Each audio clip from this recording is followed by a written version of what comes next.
During the solo, Ace Frehley's fingers froze on the strings.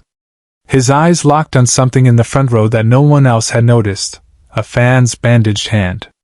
The venue was the Beacon Theater, New York City. October 1987. A solo show, Ace's first major tour after leaving Kiss. The kind of night where everything mattered because everything was being judged.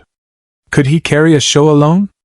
Could the Space Ace exist without the makeup, without the band, without the machine that had made him famous? The crowd was packed tight. 1,500 people. Die-hard fans who'd followed him from the Kiss days, younger faces who'd discovered him through his solo album, skeptics who'd come to see if he'd fail. Ace was 3 songs into the set. The band was tight. The sound was good.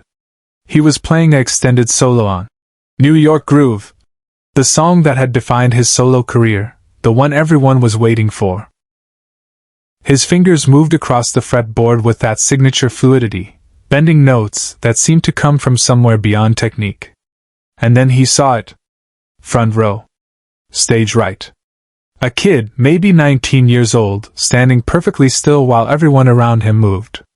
His right hand was raised, not in the typical rock concert salute, not waving, not reaching.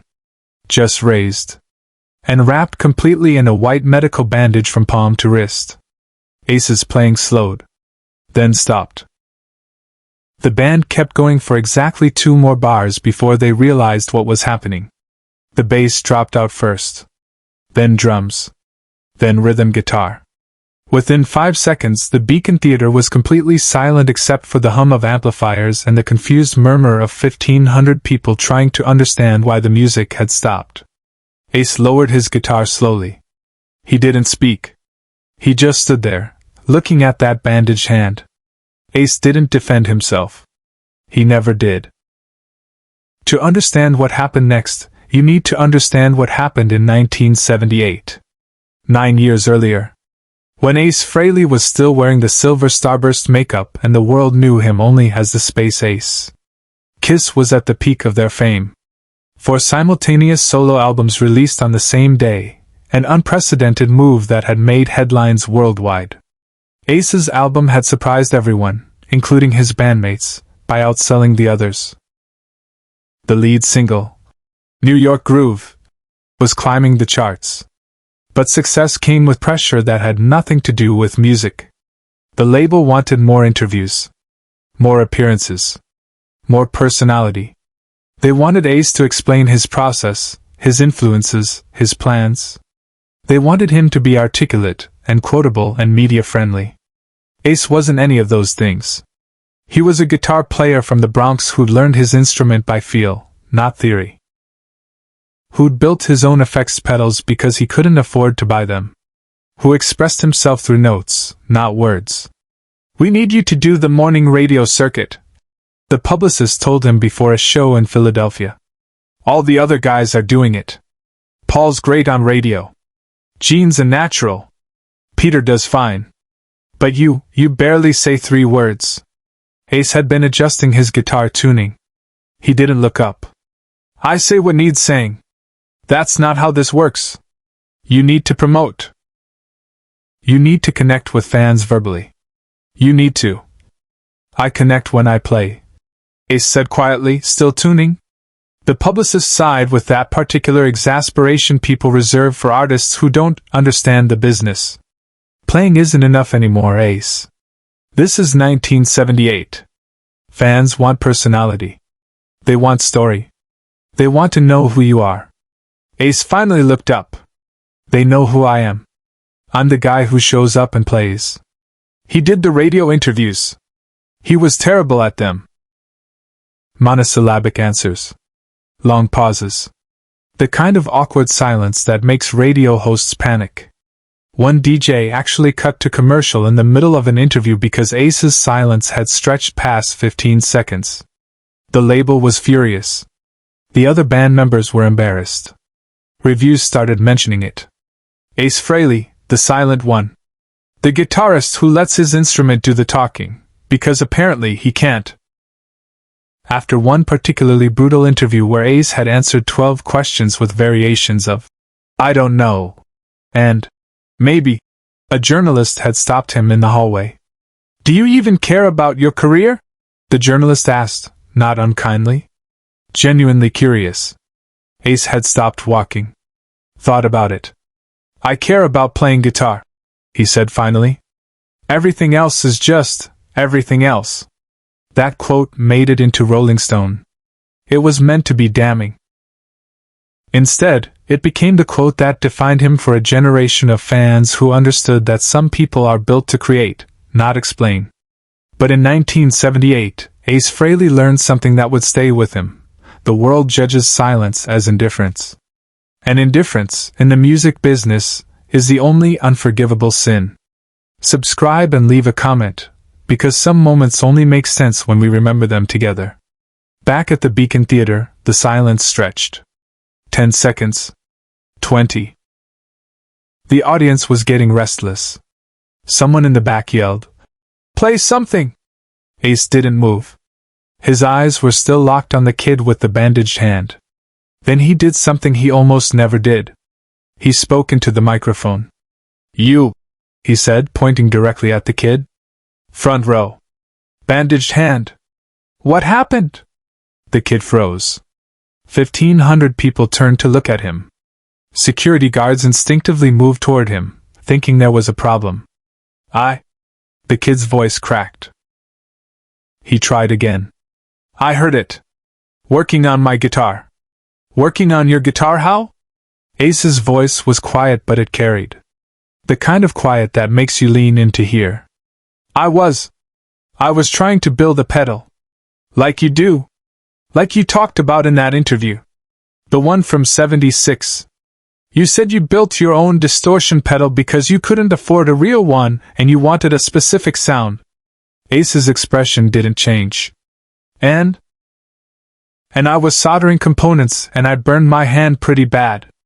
But I finished it. The pedal works. Someone in the crowd laughed. A few others joined in. The kid's face went red. Ace held up his hand. The laughing stopped immediately. "You finished it anyway," Ace said. Not a question. A statement. "Yes, sir." "Even after you burned yourself?" "Yes, sir." Ace nodded slowly. Then he turned to his guitar tech, who was standing in the wings looking as confused as everyone else. "Jimmy," Ace called out. "Bring me the Les Paul.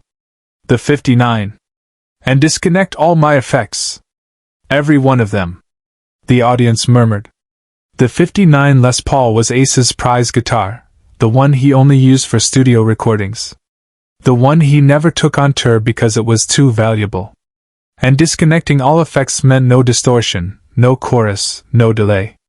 Just raw guitar straight into the amp. Jimmy hesitated. "Ace, are you sure? The 59 is..." "I'm sure." "Bring it." Away from the spotlight, Ace made a choice no one expected. While Jimmy scrambled to get the guitar, Ace turned back to the kid. "What's your name?"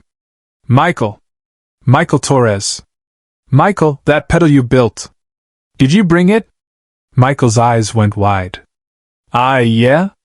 It's in my jacket pocket. I brought it to show my friends after the show." "Get it out." Michael fumbled in his pocket with his good hand and pulled out a small metal box, roughly welded, with hand-labeled knobs. It looked homemade because it was. It looked imperfect because building guitar effects with burned hands is imperfect work. Ace beckoned to security. "Let him come up. Bring him on stage." The venue manager appeared from the wings, headset on, face panicked. "Ace, we can't just. Insurance doesn't cover. This isn't protocol." Ace ignored him completely. He never broke eye contact with Michael, who was being helped over the barrier by security guards who looked as confused as everyone else. Michael climbed onto the stage, bandaged hand held awkwardly at his side, homemade pedal in his other hand. 1,500 people watching. The other band members looking at each other with expressions that said they had no idea what was happening. Jimmy returned with the 59 Les Paul and a simple cable, guitar straight to amp, no effects chain. Ace took the guitar, felt its familiar weight, then handed it to Michael. Show me the pedal, Ace said. Michael held it out. Ace examined it. Really examined it. Turned it over. Looked at the soldering work. Tested the knobs. His face showed nothing. Then he looked at Michael's bandaged hand. Which finger did you burn? Index and middle finger. Right hand. Can you still play? I don't know. I haven't tried since it happened. Ace nodded. He took the pedal, crouched down, and plugged it into the amp himself. Then he stood up and handed the 59 Les Paul back to Michael. Play something, Ace said. Michael's face went white. I can't. Not in front of. You built a pedal with a burn hand because you wanted a specific sound. Now play through it. Let's hear what that sound is. The Beacon Theater was so quiet you could hear the ventilation system. Michael's hands were shaking. He positioned the guitar, his bandaged fingers awkward on the fretboard. He hit a note. It came out thin, uncertain. He adjusted the pedal settings with his foot. Hit another note. This one was better. Fuller. There was something there. Not polished, not professional, but honest. Ace watched, arms crossed, face expressionless. Michael played for maybe 30 seconds. A simple blues progression, nothing fancy, but played with the kind of focused intensity that comes from doing something difficult despite pain. When he finished, he looked at Ace with an expression that expected judgment. Ace didn't judge.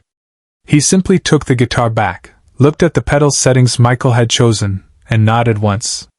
Then Ace played. What followed silenced everyone in the room. The same blues progression Michael had played. But through Ace's fingers, through that homemade pedal, through the 59 Les Paul straight into the amp, it became something else entirely. It wasn't the flashy, effects-heavy sound people expected from Ace Frehley. It was raw. Direct. Every note clear and intentional. The kind of playing that reminds you why the guitar exists, not to show off, but to say something words can't reach. Ace played for 3 minutes. He explored every setting on Michael's pedal, showing the audience, showing Michael, what the kid had actually built. He found tones in that homemade box that Michael probably didn't know were there. He made a burn hand mistake sound like genius. When he finished, the Beacon Theater erupted. Not polite applause. The kind of standing ovation that shakes the floor. Ace unplugged the pedal, coiled the cable, and handed the whole setup back to Michael. Keep building, he said quietly, just to Michael, though the microphone caught it anyway. That pedal's good. The next one will be better. Don't let anyone tell you that making things doesn't matter as much as talking about them. Michael's eyes filled with tears. He nodded, unable to speak. Ace gestured to security. Get him back to his spot. Safely. As Michael was helped off stage, clutching his pedal and probably experiencing the most surreal moment of his life, Ace turned back to Jimmy. Give me my regular guitar back. Let's finish the show. The band kicked back into New York groove, exactly where they'd left off. Like the previous 10 minutes hadn't happened. Like Ace hadn't just stopped his entire show to validate a kid nobody knew and a pedal nobody had heard of. But everyone in the Beacon Theater that night knew they'd witnessed something that transcended performance. They'd watched a man who'd spent his entire career being told he needed to talk more, needed to explain more, needed to be more than just a guitar player. They'd watched that man prove, once again, that some things are better shown than said. Share and subscribe. Some stories deserve to be remembered. Michael Torres never became famous. He didn't need to. He kept building pedals. Started a small effects company out of his garage. Some of his designs eventually made it into the hands of session musicians who passed them along. One of those pedals ended up on a record that went platinum. Michael's name wasn't on it. He didn't care. He kept the pedal Ace had played through. Never sold it, despite offers over the years that would have paid his mortgage. It sits in a display case in his workshop, next to a photo someone in the audience took that night. Ace Frehley handing a homemade distortion pedal back to a kid with a bandaged hand. Ace never spoke about that night in interviews. When asked about memorable show moments, he'd mention other things. Bigger venues. Crazier crowds. As if stopping a show to validate a kid's homemade pedal wasn't worth discussing.